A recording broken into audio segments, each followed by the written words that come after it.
Halo, selamat siang pemirsa. Apa kabar Anda di akhir pekan kali ini? Senang sekali saya Pram Senja dan rekan saya. Dan saya Bibi Krisami tentunya kembali hadir menemani weekend Anda pada hari ini. Betul sekali. Apa kabarnya Anda dan apa kabarnya rekan saya Pram Senja? Baik sekali karena sudah di awal bulan Desember. Yeay. Kemarin baru gajian, pasti banyak orang yang keluar nih sekarang jalan-jalan. Ya. Cuman hati-hati juga nih, cuaca lagi nggak bagus nih. Betul. Siapin payungnya ya. Sakit yang mulai bermunculan ya. Salah satunya Benar juga sekali. ada Pneumonia. Harus diwaspadai ya. Harus diwaspadai, namun juga harus menghindari kepanikan. Nah pemirsa, selain tadi 3 informasi tadi, kami juga masih informasi lainnya pemirsa. Dan pemirsa, ayo yang kali ini kami awali dari Jakarta. Ini karena informasi dari kecelakaan melaju dalam kecepatan tinggi. Sebuah minibus menghantam pohon di kawasan Karet Tengsin, Tanah Abang, Jakarta Pusat. Ya, dan Pram dan pemirsa diduga sopir bus yang seorang perempuan mengemudi dalam pengaruh alkohol.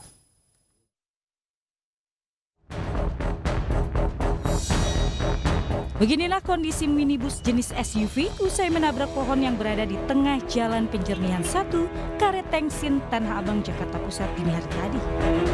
Mobil berwarna silver ini nyaris tak berbentuk akibat ringsek di hampir seluruh bagian badan mobil. Diketahui kecelakaan ini bermula saat mobil berpenumpang 3 itu datang dari arah Selipi, Jakarta Barat menuju Pejompongan, Jakarta Pusat. Saat melaju dengan kecepatan tinggi, mobil tiba-tiba hilang kendali dan menabrak pohon. Diduga kuat pengemudi minibus yang merupakan seorang wanita berkendara dalam pengaruh minuman keras. Sempat kencang nggak? Kencang lah, 60. Mabok. Dia dari mana arahnya, Bang? Itu arahnya dari mana sih? Dari Selipi. Selipi ke ini, Palmerah. Ya, Dia nabrak apa nih, Bang? pohon. Sampai hancur ya? Akibat kecelakaan tunggal ini, 3 orang di dalam minibus mengalami luka ringan dan langsung dilarikan ke rumah sakit terdekat. Guna kepentingan penyidikan, mobil dibawa ke unit laka lantas Polres Metro Jakarta Pusat. Dari Jakarta, Den Helmi Sajengbati Ainus melaporkan. Pemirsa, puluhan remaja terlibat aksi tawuran di Kabupaten Bogor, Jawa Barat. Selain saling serang menggunakan senjata tajam, 2 kelompok itu juga saling lempar petasan dan bom molotov.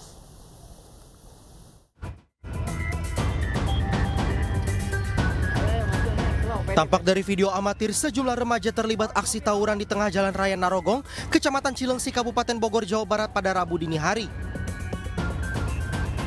Kedua kelompok remaja ini saling serang menggunakan senjata tajam jenis celurit dan katana.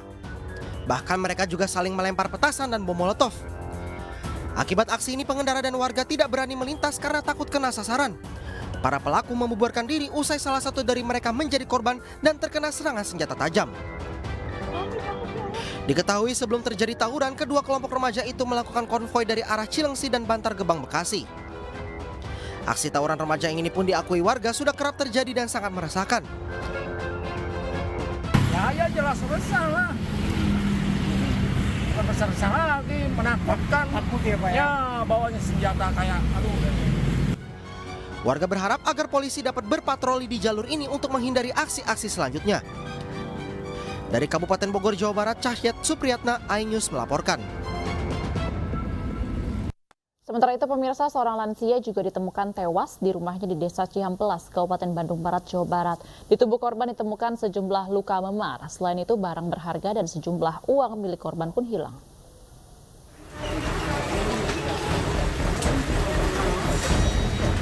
Endang Samsudin, 62 tahun, ditemukan meninggal dunia di rumahnya di Kampung Selakopi, Desa Cihampelas, Kabupaten Bandung Barat dengan sejumlah luka di bagian tubuhnya. Korban ditemukan anak bungsunya pada Jumat siang saat hendak menengok orang tuanya, namun seketika kaget setelah masuk rumah bapaknya sudah tergeletak meninggal dunia. Saat kejadian, tetangga korban sempat mendengar suara benturan keras yang datang dari rumah korban. Sementara masih dalam tahap pengembangan untuk dijelaskan nanti ada keterangan dari pihak rumah sakit karena akan melakukan otopsi. Itu ada barang-barang yang hilang dari korban Pak? Untuk barang yang hilang juga kendaraan roda 2, kemudian handphone dan dompet. Untuk memastikan penyebab kematian korban, polisi langsung membawa jenazah korban ke Rumah Sakit Sartikasi Bandung untuk dilakukan otopsi. Saat ini polisi pun tengah melakukan penyelidikan dan memburu pelaku. Dari Bandung, Jawa Barat, Yuwono iNews melaporkan. Ya pemirsa, heboh seorang siswi di Sampang, Jawa Timur melahirkan di ruang kelas saat sedang ujian kenaikan kelas. Kondisi korban diketahui sedang tidak stabil hingga dilarikan ke puskesmas tempat.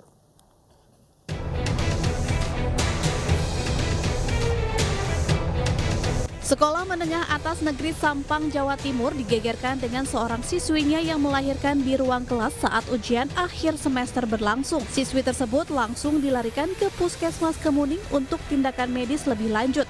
Peristiwa ini diketahui saat siswi kelas 10 mengikuti ujian, tiba-tiba mengalami pendarahan hebat dan tak berdaya. Para guru yang mengetahui kejadian ini langsung menghubungi pihak puskesmas untuk mengirim ambulans dan membawa korban. Korban pun dirujuk ke Rumah Sakit Sampang. Tidak ada tanda-tanda untuk mengarah kehamilan, tidak ada tanda-tanda untuk mengarah melahirkan. Itu informasi dari hampir semua guru seperti itu setelah saya. Kondisi terakhir setelah melahirkan seperti apa ini? Oh sekarang, ya. Alhamdulillah informasi terakhir bayinya sehat, sudah dibawa pulang, dan untuk siswi atau ibunya itu sementara masih di rumah sakit karena semalam informasinya tidak ada. Akibat dari peristiwa ini, ruang kelas korban sempat heboh. Namun ujian akhir semester tetap dilanjutkan. Sementara kasus kini ditangani petugas Polres Sampang. Dari Sampang, Jawa Timur, Fatur Rahman, iNews melaporkan. Pemirsa, sebuah video aksi perundungan terhadap seorang siswi di Kabupaten Buton Tengah, Sulawesi Tenggara viral di media sosial. Korban yang duduk di kelas 2 SMP tersebut dianiaya 3 remaja putri di sebuah kebun.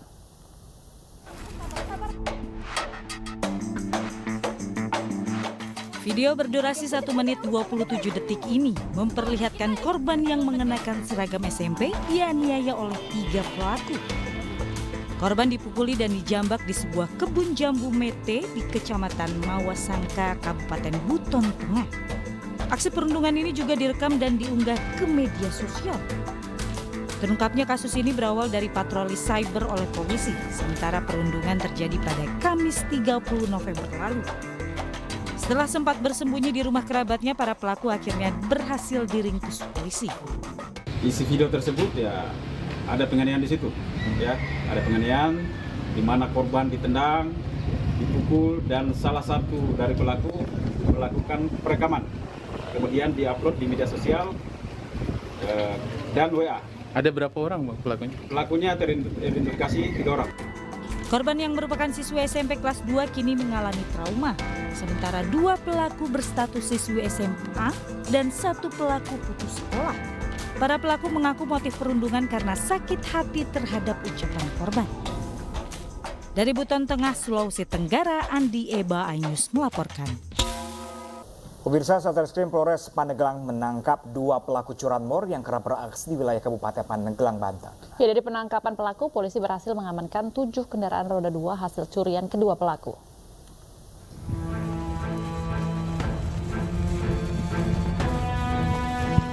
Anggota Satreskrim Polres Pandeglang berhasil meringkus pelaku pencurian kendaraan bermotor, yakni Yudhistira alias Ude di area persawahan. Selain menangkap pelaku, anggota juga berhasil menemukan alat yang kerap dibawa pelaku saat melancarkan aksinya di area semak-semak. Setelah dilakukan pengembangan, polisi juga berhasil menangkap pelaku lainnya, yakni AA alias Ahmad Ardiman. Kedua pelaku ditangkap setelah adanya laporan masyarakat yang kehilangan kendaraan roda 2. Dari hasil penangkapan, polisi berhasil mengamankan sebanyak 7 unit motor hasil pencurian kedua pelaku tersebut. Di daerah Bojong, kami langsung ke TKP bersama tim. Alhamdulillah kami mendapat 1 tersangka inisial A, itu kita dapat di desa Bojong.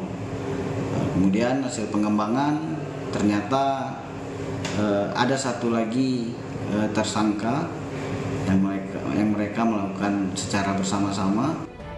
Kedua pelaku tersebut merupakan residivis curanmor yang kurang dari setahun keluar dari penjara dan sangat meresahkan masyarakat Kabupaten Pandeglang, Banten. Atas perbuatannya, kedua pelaku kembali terjerat pasal 363 KUHP tentang pencurian dan pemberatan dengan ancaman hukuman 7 tahun penjara. Pemirsa, Satpol PP Kota Surabaya melaporkan kasus penganiayaan 2 anggotanya saat mengamankan aksi buruh yang berunjuk rasa blokir jalan protokol. Satu korban menderita retak tulang tangan.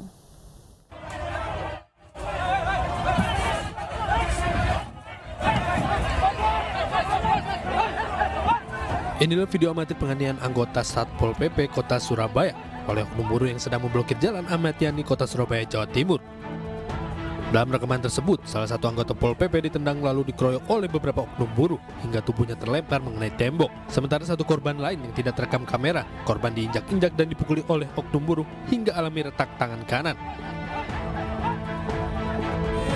Kejadian tersebut karena pemotor yang terjebak aksi blokir meminta pertolongan Satpol PP untuk membuka jalan yang diblokir oleh buruh. Namun para buruh tidak terima, tiba-tiba dua Satpol PP langsung ditendang dan dipukuli oleh oknum buruh. Atas kejadian tersebut, Satpol PP Kota Surabaya melaporkan adanya penganiayaan dan kekerasan terhadap anggota ke Polrestabes Surabaya. Anggota dari Satpol PP Kota Surabaya yang pada saat bertugas mengalami pukulan dan tendangan dari oknum. Korbannya berada di Rumah Sakit Suwandi, masih dalam pemeriksaan dokter dan nanti akan dilakukan visum. Kalau dari luar mengalami luka di bagian mana, Pak? Yang terlihat adalah tangannya sebelah kanan yang anggota atas nama Tarek Aziz itu tidak bisa digerakkan untuk naik. Berapa orang, Pak, yang menjadi korban? Ada 2 personil. 2 orang. Yang pertama bernama Tarek Aziz, yang kedua adalah Abdul Muid Kafi. Itu kejadiannya seperti apa, Pak, kok terjadi penganiayaan itu, Pak? Teman-teman ini memang bertugasnya di pedestrian di Jalan Ahmad Yani, dan pada saat terjadi demo penutupan dari aksi unjuk rasa. Kini 2 anggota Satpol PP Kota Surabaya tersebut menjalani proses visum dan pengobatan di RSU Suwandi Surabaya. Diduga korban mengalami keretakan di bagian tulang tangan. Dari Surabaya, Jawa Timur, Nur Syafei, iNews melaporkan. Ya, pemirsa, aksi massa buruh yang tergabung dalam Buruh Bekasi melawan di Kabupaten Bekasi, Jawa Barat diwarnai aksi anarkis. Seorang sopir truk dianiaya oleh massa buruh, sementara mobil yang dikendarainya dirusak massa.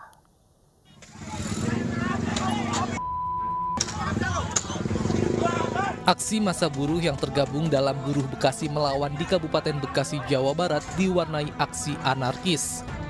Massa yang tersulut emosi akibat perkataan sopir truk langsung menganiaya korban, sementara sejumlah massa buruh lainnya melakukan pengrusakan terhadap mobil truk yang dikendarai korban. Aksi anarkis yang dilakukan oleh massa buruh memicu kekhawatiran bagi pengendara lain. Kalau saya sih ya kurang bagus lah kalau main hakim sendiri. Soalnya itu kan mungkin dia ada tekanan dari perusahaan atau perusahaan sehingga dia diharuskan cepat datang, sedangkan kondisi jalan macet. Pasca aksi penganiayaan yang dilakukan massa buruh, sopir truk telah melaporkan aksi tersebut ke pihak kepolisian sektor Cikarang Selatan. Terkait dengan pengerusakan mobil yang terjadi di wilayah Cikarang Selatan, Polsek Cikarang Selatan, tepatnya di kawasan Egypt, kita telah menerima laporan daripada pengemudi truk atau korban, dalam hal ini korban, dan saat ini kita telah melakukan penyelidikan dan pendalaman terhadap kasus tersebut. Polisi juga menghimbau agar buruh saat menyampaikan aspirasi tetap mematuhi aturan dan hukum yang berlaku. Dari Kabupaten Bekasi, Jawa Barat, Didit Junaidi, iNews melaporkan. Pemirsa, aparat kepolisian terlibat saling dorong saat menghadang massa yang hendak bergerak ke Monumen Mandala Makassar untuk berunjuk rasa. Ratusan personel kepolisian dikerahkan guna pengamanan aksi tersebut.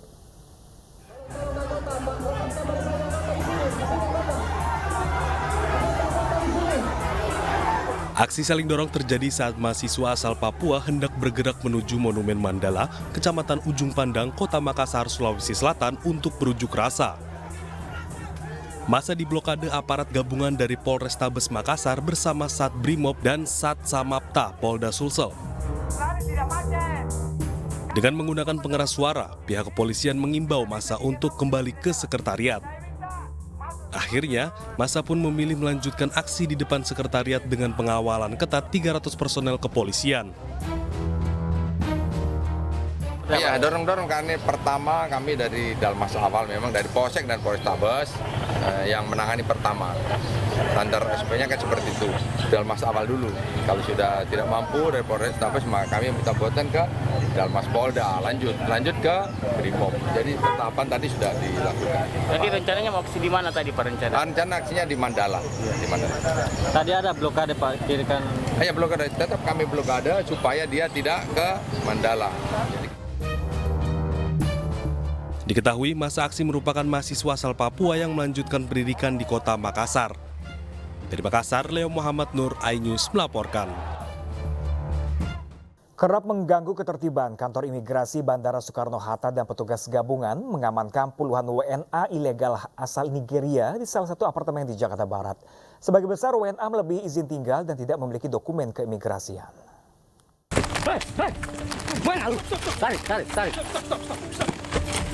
Kejar-kejaran mewarnai penangkapan WNA ilegal di sebuah apartemen di Cengkareng, Jakarta Barat. Para WNA ini berusaha kabur dan melawan saat diamankan.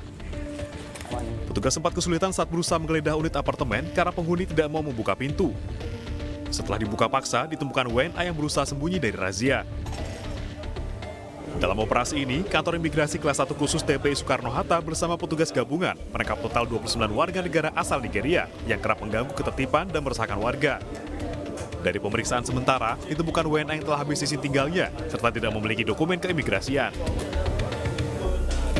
Yang diamankan sudah ada 29, tapi kita belum sampai proses secara detail apakah nanti akan masih tetap dengan 29 orang yang kita amankan. Umumnya dari warga negara mana, Pak? Ini dari warga negara Nigeria, mayoritas Nigeria. Sejumlah barang bukti turut diamankan, diantaranya paspor serta visa. Para WNA ilegal ini akan ditindak berdasarkan kesalahannya masing-masing hingga sanksi maksimal deportasi dan penangkalan. Dari Tangerang, Banten, Hasnugara, iNews melaporkan.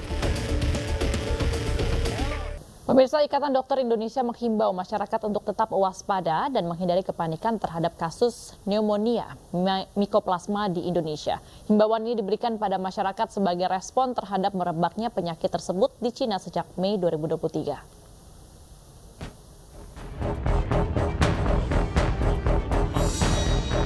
Kasus pneumonia Mycoplasma belakangan terus menjadi sorotan dunia seiring dengan peningkatan kasus pneumonia pada anak-anak di Cina Utara. Beberapa gejala yang dirasakan oleh penderita antara lain batuk berdahak, demam, sesak nafas, ritme nafas cepat, dan sel darah putih atau leukosit yang tinggi. Meskipun virus ini memiliki tingkat ancaman yang lebih rendah dari COVID-19, namun dapat berbahaya bagi penderita anak-anak dan lansia, terutama yang memiliki komplikasi penyakit. Ngehits ya, karena laporan dari Cina tersebut, ada sekolah ditutup, anak-anak diinfus di banyak rumah sakit, kemudian sampai mengerjakan PR di rumah sakit sambil diinfus karena kasusnya banyak, ada ratusan. Ini kemudian jadi perhatian, apakah ini memang Mycoplasma saja, tapi kan memang dari otoritas China juga tidak mengatakan ini semata-mata Mycoplasma. Jadi ada kemungkinan kenapa dia jadi berat. Saya sih menduga, tapi kita nggak bisa menduga karena nggak ada data, tapi kemungkinan satu anak bisa mengalami co-infection, jadi bisa ada bakterinya, ada virusnya. Dan salah satu bakterinya adalah yang dikatakan tadi Mycoplasma pneumonia.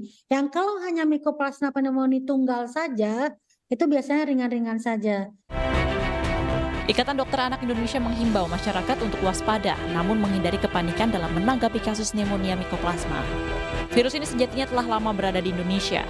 Pada umumnya bergejala ringan dan tidak memerlukan perawatan medis khusus.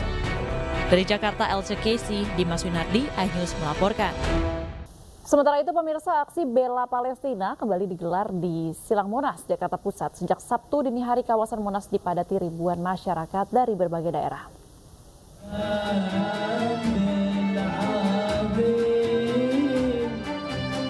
Aksi damai Munajat 212 untuk Palestina yang diselenggarakan di Monas pagi ini menyita perhatian masyarakat tanah air.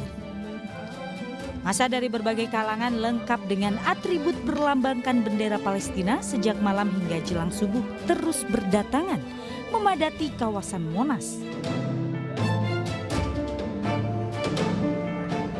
Tak hanya orang dewasa, bahkan banyak lansia dan anak-anak mengikuti kegiatan ini. Monas menjadi lautan manusia yang secara bersamaan menggemakan sholawat dan doa bersama untuk Palestina. dihentikan karena itu okupasi daerah ya Mbak ya, bukan lagi soal agama, tapi itu okupasi daerah. Dan itu sangat menyesakan hati ya, karena semuanya dibunuh ya, termasuk anak-anak.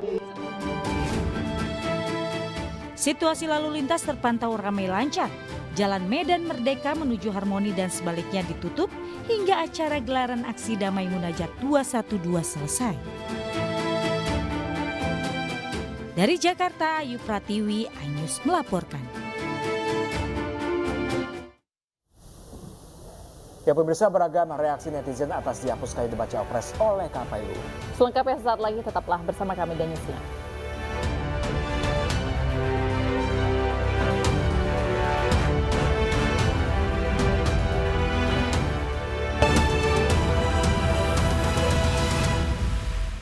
Ya pemirsa, Komisi Pemilihan Umum telah menetapkan jadwal dan tema debat Pilpres 2024. Ya pemirsa, namun dalam debat yang akan digelar 5 kali ini tidak akan ada debat khusus para calon presiden atau calon wakil presiden seperti yang tertulis di pasal 50 ayat 1 Peraturan KPU nomor 15 tahun 2023.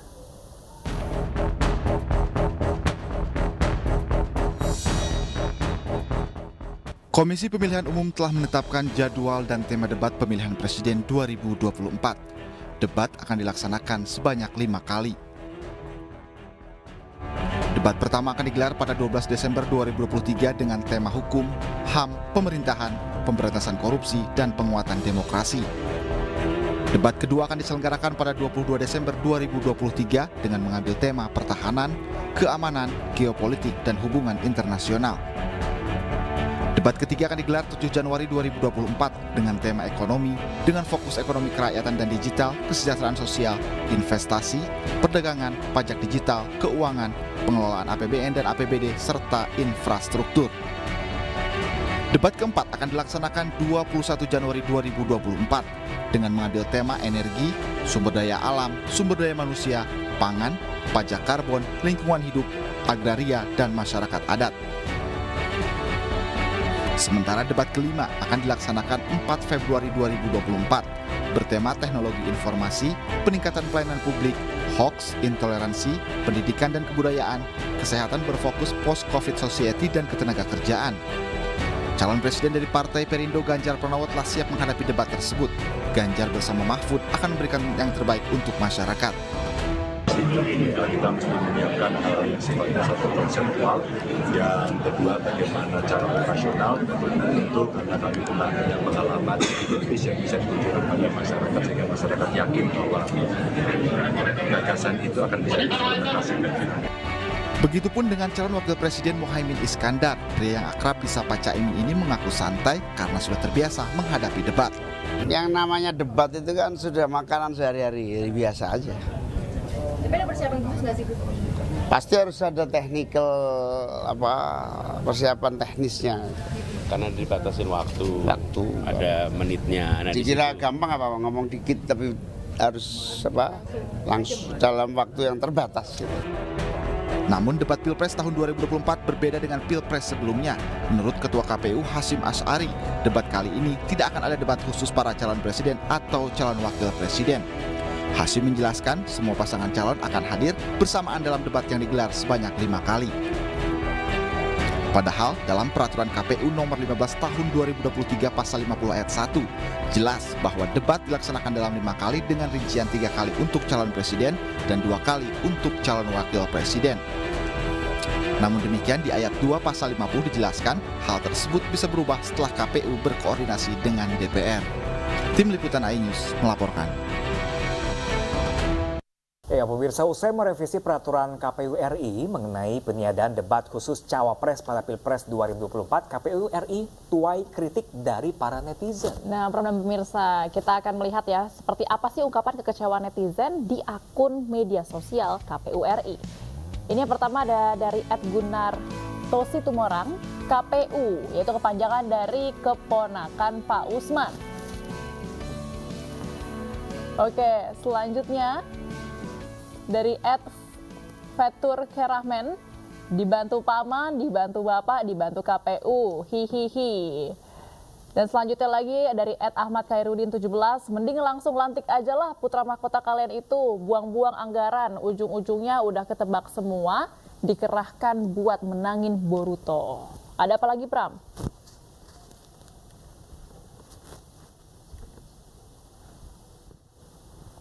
Ya, selanjutnya ada @setiawan_dedi88, harus adalah debat khusus cawapres biar kelihatan yang mana yang benar-benar bisa dijadikan pilihan buat dipilih nanti.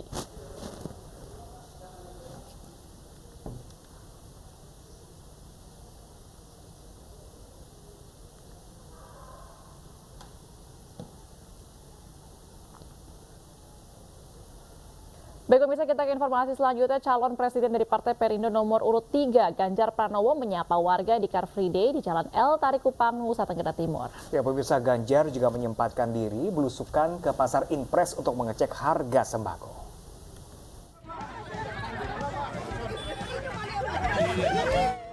Sabtu pagi, Ganjar Pranowo mengawali kegiatannya di Kota Kupang dengan belusukan ke Pasar Impres Naikoten 1, Kota Kupang, Nusa Tenggara Timur.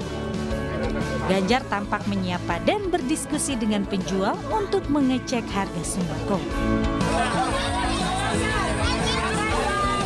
Setelah dari Pasar Impres, Ganjar melanjutkan kegiatannya dengan menyapa warga Kota Kupang di Car Free Day, Jalan El Tarikupang, Nusa Tenggara Timur.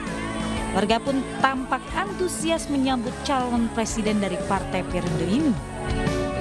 Bahkan puluhan warga tampak rela berlarian untuk dapat mengambil foto atau bersuah foto bersama Ganjar Pranowo. Merasakan masyarakat kan kemana enggak ya? Maka tadi kita ngecek ke pasar, sudah naik diangkat kurang lebih 1.000, lalu gula pasir ya. Gula pasir juga naik begitu. Dan tentu saja ini yang segera mesti dikendalikan. Setelah dari Kupang, rencananya Ganjar Pranowo akan melanjutkan kampanye di Kabupaten Rote, Nusa Tenggara Timur. Dari Kupang, Nusa Tenggara Timur, Eman Suni, iNews melaporkan. Ya, selanjutnya pemirsa, pasangan calon presiden nomor urut 1, Anies Baswedan dan Muhaimin Iskandar menghadiri acara Garda Matahari. Sementara calon presiden nomor urut 2, Prabowo Subianto menghadiri deklarasi dukungan organisasi Pandawa 5 tanpa didampingi calon wakil presidennya.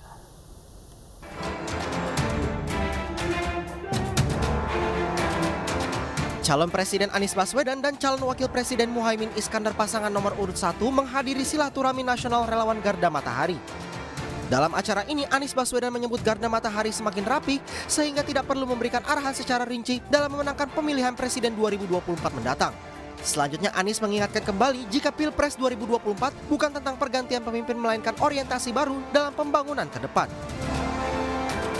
Sementara itu, calon presiden nomor urut 2, Prabowo Subianto menghadiri deklarasi dukungan dari organisasi Pandawa 5 di Gedung Jakarta Theater Tamrin, Jakarta Pusat.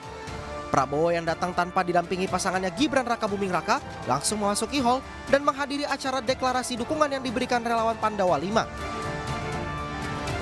Kita deklarasi, ini penegasan bahwasanya kita akan mendukung pasangan calon presiden dan wakil presiden.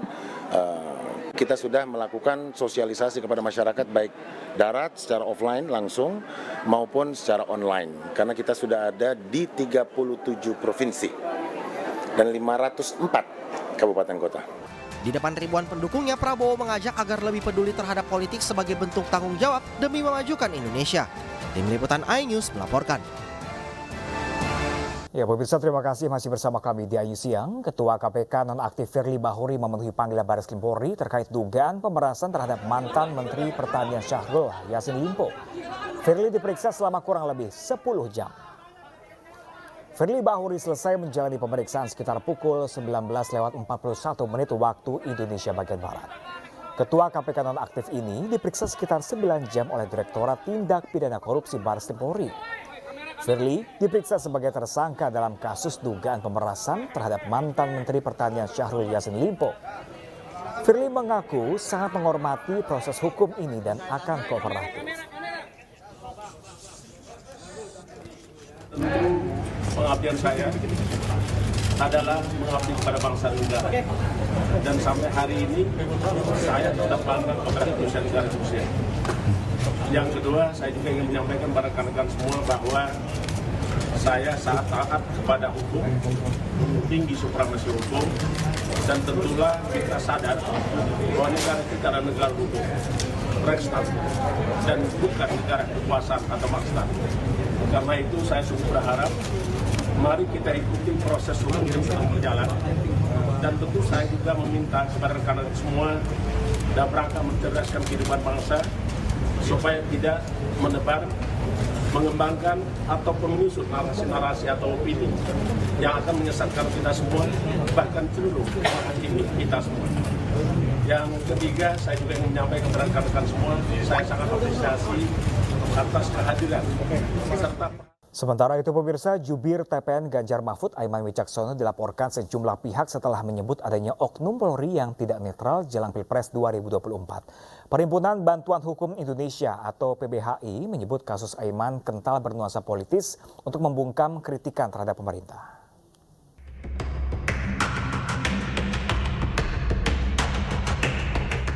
Juru bicara Tim Pemenangan Nasional TPN Ganjar Mahfud Aiman Wicaksono dilaporkan sejumlah pihak usai mengunggah video di akun media sosialnya membahas soal adanya surat yang dilayangkan sejumlah Polres di Jawa Timur kepada KPU dan Bawaslu. Di program iNewsroom, Ketua Perhimpunan Bantuan Hukum Indonesia Julius Ibrani mengatakan tidak ada unsur pidana dalam kasus Aiman tersebut. Ya, yang pasti ini nuansa politisnya kental sekali. Kenapa? Saya kasih dua basis. Pertama, sepanjang rezim pemerintahan Jokowi, ya, undang-undang ITE, lalu pidana melalui pasal 14, pasal 15 terkait dengan keonaran, penyebaran hoaks. Ini pasal karet yang sering digunakan penguasa untuk membungkam aktivis-aktivis, jurnalis-jurnalis, mahasiswa yang kritis terhadap pemerintah. Gitu. Salah satunya baru saja selesai sidang kemarin pembacaan pembelaan pledoi yaitu Haris Azhar dan Fathia. Keduanya dikenakan pasal yang sama. Gitu. Yang pertama dulu. Yang kedua adalah perlu dimaknai apa yang diucapkan oleh Aiman. Saya sudah berkali-kali tuh saya ulang videonya. Saya tidak menemukan unsur pidana itu. Kenapa? Aiman bertindak bukan untuk pribadinya, bukan untuk kepentingan pribadinya, bukan untuk menambah elektabilitasnya sebagai calon legislatif misalnya, tapi dia mengkritik institusi publik yang sedang ramai dibicarakan dan memberikan keresahan kepada masyarakat karena diduga kuat ya melakukan pemasangan baliho dan yang lain. Dan kalaupun ini dianggap pidana, maka yang pertama kalinya harus dipidana diperiksa adalah gedung Komisi 3 DPR RI itu. Gitu. Ya, Trimedia menyampaikan itu, Benika Harman menyampaikan itu, berbagai macam anggota DPR RI mempertanyakan hal yang sama. Ini bagian dari implementasi demokrasi kita. Tidak ada unsur kepentingan pribadi di situ, apalagi unsur pidana. Jadi kan batasannya untuk undang-undang ITE dan keonaran segala macam itu justru adalah kepentingan publik. Once dia kepentingan publik, lalu dia merupakan pembelaan diri pribadi, itu bukan sebuah pidana. Julius menegaskan kasus yang menimpa Aiman seharusnya tidak perlu dilanjutkan dan menolak kriminalisasi terhadap tim pemenangan yang bicara soal kritik terhadap negara.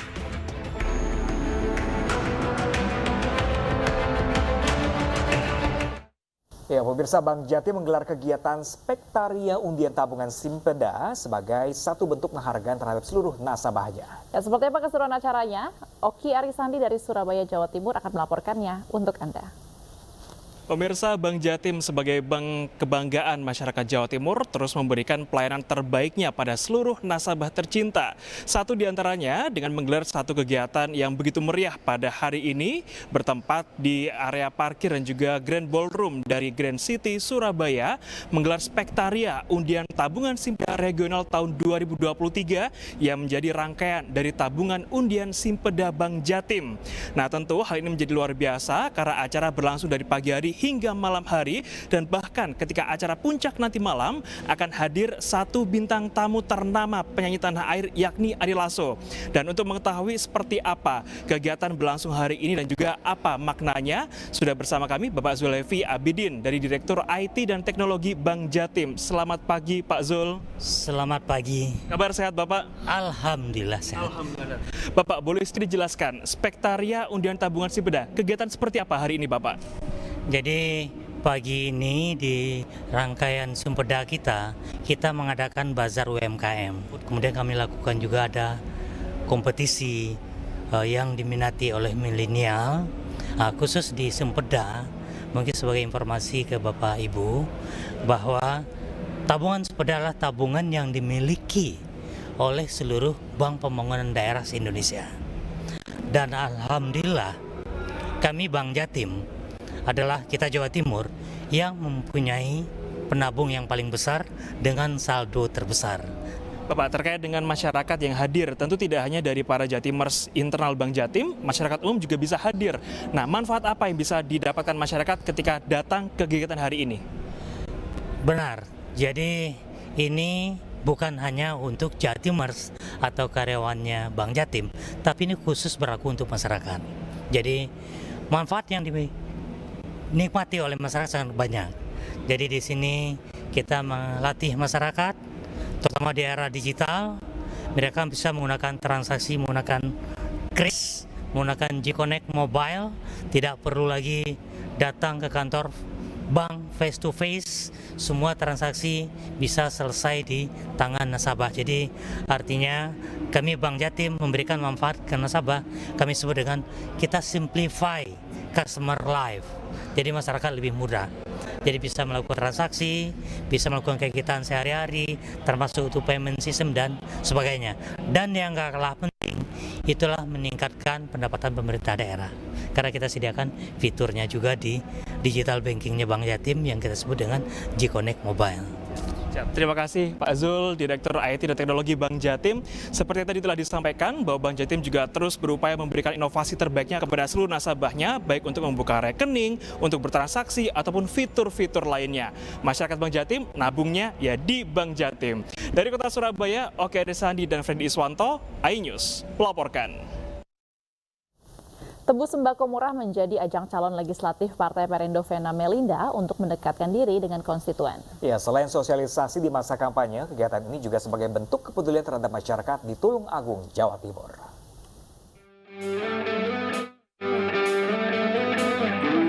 Ratusan warga antusias menyambut bazar murah sembako yang digelar caleg DPR RI Dapil 6 Jawa Timur Vena Melinda beserta pengurus DPD Partai Perindo Tulung Agung di Ngunut, Kecamatan Ngunut, Kabupaten Tulung Agung, Jawa Timur. 250 paket sembako murah berisi beras 5 kg, minyak goreng dan gula dapat ditebus warga hanya Rp35.000.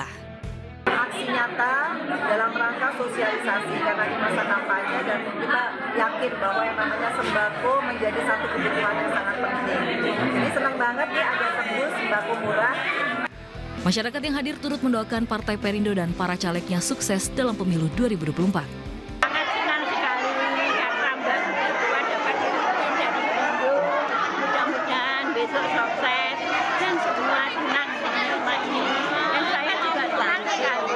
Caleg-calegnya yang ada di Tulung Agung bisa memperoleh suara banyak dan bisa mewakili rakyat yang ada di Tulung Agung.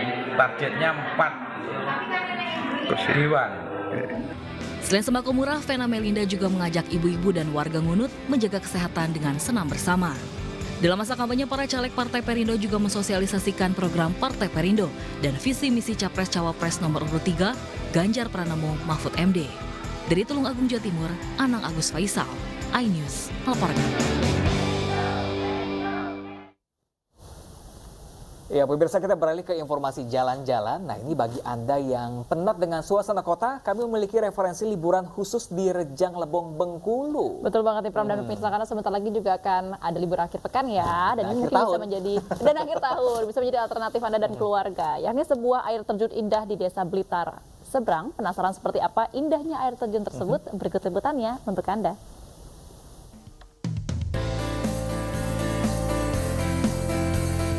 Keindahan air terjun ini tentunya sangat memanjakan mata yang melihatnya.